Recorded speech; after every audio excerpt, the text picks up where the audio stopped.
We're going to answer the question, is the U.S. losing its hegemony for the dollar and its ability to regulate global markets? It absolutely feels that way, and there are a lot of data points to support that, and we're going to go over them. Earlier in March, when President Putin visited China, no, other way around. President Xi went to Russia. I'm sorry. President Putin said that Russia would start using the Chinese yuan for international payments. Now, Saudi Arabia is in talks to do the same thing as well, and also work with Iran to create an economic alliance. This would cut the US dollar out of major global markets and sort of lay naked the dollar as it stands, because the dollar is backed by a belief system and literally nothing else. No gold, no hard assets, a whole lot of debt. Former Assistant Treasury Secretary Monica Crawley was on Fox News this weekend, and she talked about how that fall from grace will in fact be very painful for all of us that are used to a dollar-backed global system. Look, since the end of World War II, the dollar has been the safe place to go, and it's been backed up by a couple of things. It originally was backed up by gold, but President Nixon took us off the gold standard, so there's no hard asset backing up the dollar anymore for the last 50 years. But also it's been backed up by the strength and economic power of the United States and the fact that oil has always been traded in dollars. If that were to end, that would mean the end of the U.S. dollar. Look, there is a perfect storm happening right now, Will.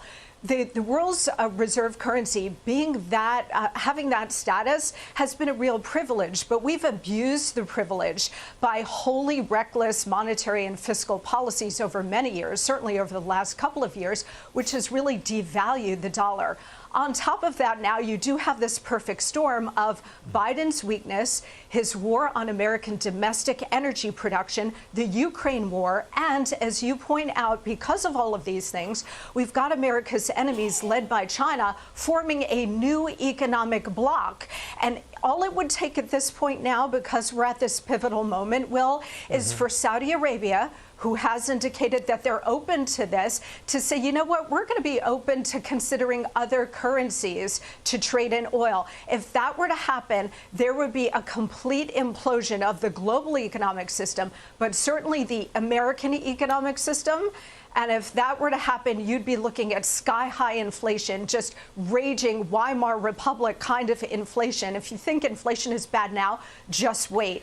But more importantly, we would lose our economic dominance and we would lose our superpower status. Now, I used to work with Monica Crawley, very smart. Yeah, Very this smart. clip alone had our accountant sort of writing to us and saying like, oh, you know, she's like, I didn't even know this about the dollar not being backed by gold currency. We've talked about that before a lot. But, you know, this is a scary way that she's putting it, but I don't think that she is fear mongering. I actually like what she says here, that it's been a real privilege to have a hegemonic dollar, because how did we get there? How did the world come to have the dollar as the underlying currency of most global transactions?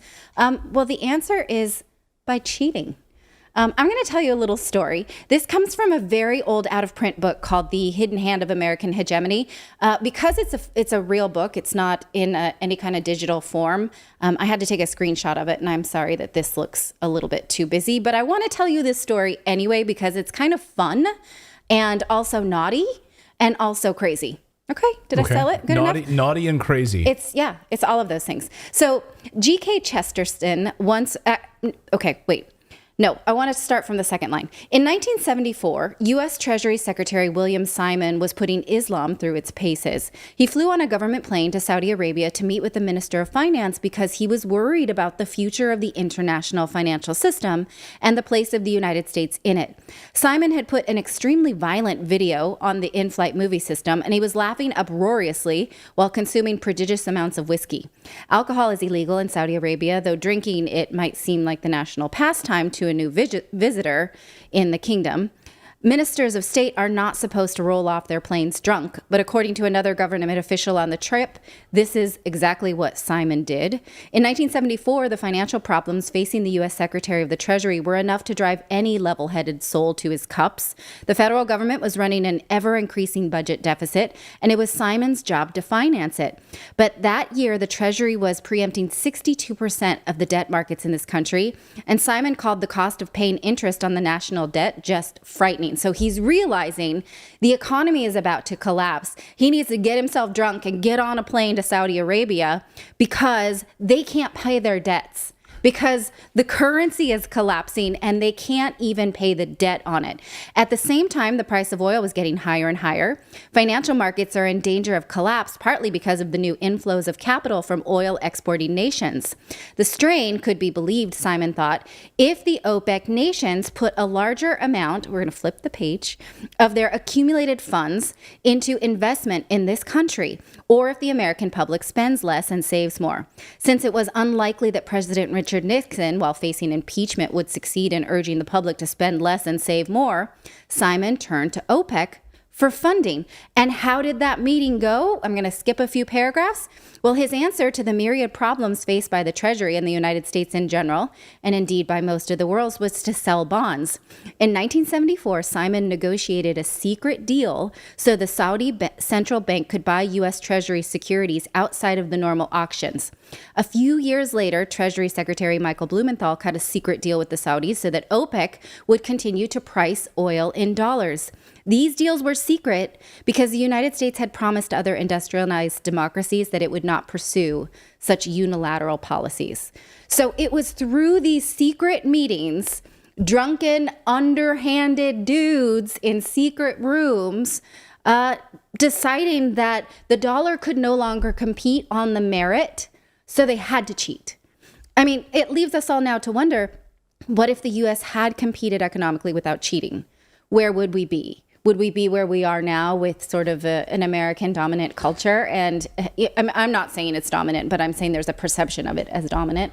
I don't know. That's a crazy story, right? It's a crazy, hypothetical to think about, right? If we didn't do it in this sort of underhanded way. Because he makes the point in this book that France was really fighting it out to be the underpinning currency of oil trade as well, and all international trade. And the United States just they edged him out they played dirtier. They played a dirtier set of cards. And it's a great book. I've invited the author on the show, I think, a couple of times, and hopefully he responds to me. So the question is, if the dollar, is it the dollar that gave the U.S. license to control economies and world leaders and resources, and without that seniority, would it still be a superpower, as Monica Crowley mentioned? Well, perhaps not, and world leaders may be grabbing their chances to edge out U.S. hegemony. We saw over the weekend when Bolivian President Luis Arce, I think it's Arce, expressed interest in joining a lithium policy group with other Latin American countries, including Mexico. Now, he didn't mention the U.S. specifically, but he almost doesn't have to, because you can recognize them in his quotes. He's basically saying that this is necessary to prevent the U.S. from subverting the market the way it does with oil and gas. He says we must be united in the market in a sovereign manner with prices that benefit our economies. And one of the ways already promised by Mexican President López Obrador is to think of a kind of lithium OPEC. He says we don't want our lithium to be in the Southern Command's crosshairs, nor do we want it to be a reason for destabilizing democracy, destabilizing democratically elected governments, or foreign harassment. Well, who does that? With what resource? That's easy. That you don't have to pass the SAT to fill in those blanks. This would be a consortium of sorts of South American countries creating an organization like OPEC, but for lithium, a major component of the electronics you are probably using to watch this show, I would imagine. Drive your EV if you've got one.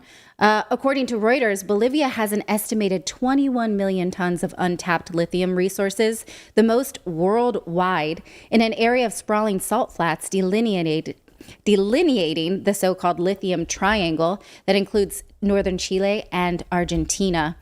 Here's a lithium map from the British Geological Survey.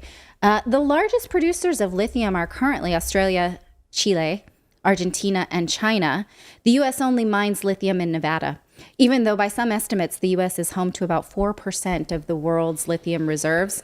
The Inflation Reduction Act actually did put aside money for lithium mining, but it will not be enough to satisfy the demands for increased electronics and electric vehicles. No, and this is all of our own doing. I've covered this on the show repeatedly, which is the United States has shot itself in the foot. I mean, both in uranium production and lithium mining. Yes. I mean, we're sitting on a massive amount of it, and yet because of what the Biden administration, the Obama administration have done, they basically shut it down.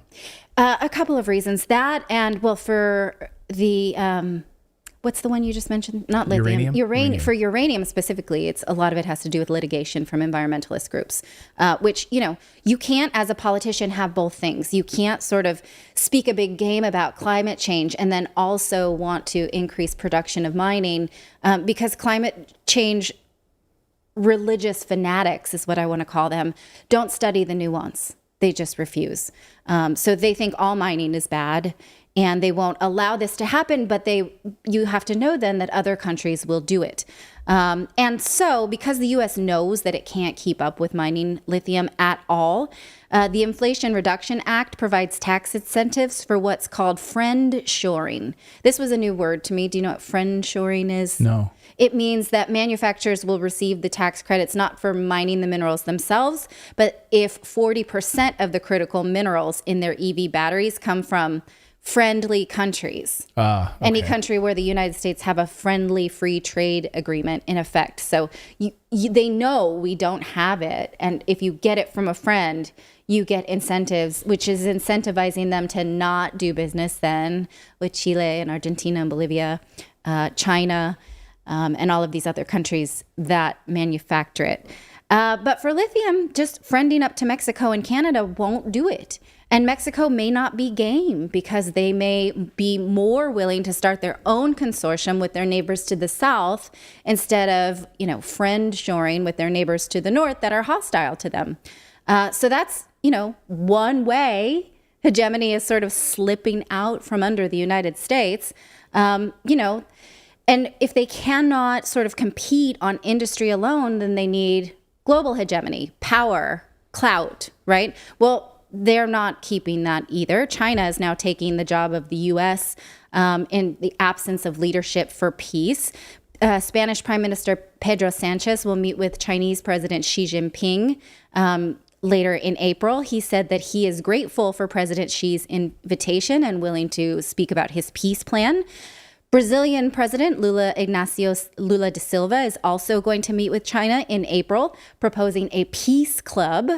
That's where all the cool kids are, in order to mediate an end to the conflict in Ukraine. And French President Emmanuel Macron will also go to China, and he's bringing along European Commissioner Ursula von der Leyen, who will give a speech later in late March to lay out the nature of the EU's relationship with China. Could that be a break in the sand or a line in the sand for where the European Union is willing to break with the United States? That would really hurt Joe Biden's feelings, I'm sure, because him and Ursula von der Leyen are besties, ideologically the same person, I would say. So about that superpower and economic superiority, when you lay all that together, you can see why Monica Crowley is saying this is a perfect storm of breaking of hegemony. You may say, though, it had a good run if it was 1974, and now here we are 50 years later. Yeah. Then if you cheated, you had 50 years to run on it. But now, in that 50 years, even if they cheated to get there, they had 50 years to deserve it. And seems like they didn't. A lot of people in the chat saying karma. Well, and another person in the chat said the dollar is done. The dollar is it's scary. We can say this. We're reading the tea leaves because, we're reading history. We're trying to understand it historically. It doesn't feel good because we are American citizens and we're like, oh, what's going to happen to us? It's scary, but we cannot ignore it. Yeah. But, we should all be prepared for it. I mean, that's the bottom line. Prepared for what your retirement plan looks like, how you're going to invest, whether you're investing in some sort of precious minerals or, or real estate or something like that. Go ahead, Philip. Yeah. I was just going to say, it's starting to sound an awful lot like drunken people underhandedly meeting in secret rooms is no system for basis, or no basis for a system of economic policy. Probably not. I mean, it could be argued that in the room where it happened is how we decided that Washington, D.C. would be built on the Potomac. The capital of the United States would be, and the financial system would be based in New York City. Right. Yeah. That happened in a drunken room, So like, that's how stuff actually does happen, right? It's the backroom deals that's actually how things, happen over cigars and bottles of scotch. But then what happens when the rug's pulled out from under it? People who have money in a savings account, it's all automatically worth a fraction of what it was before. Because but also go ahead. The people. But the people that are responsible for doing that, they're not on the rug.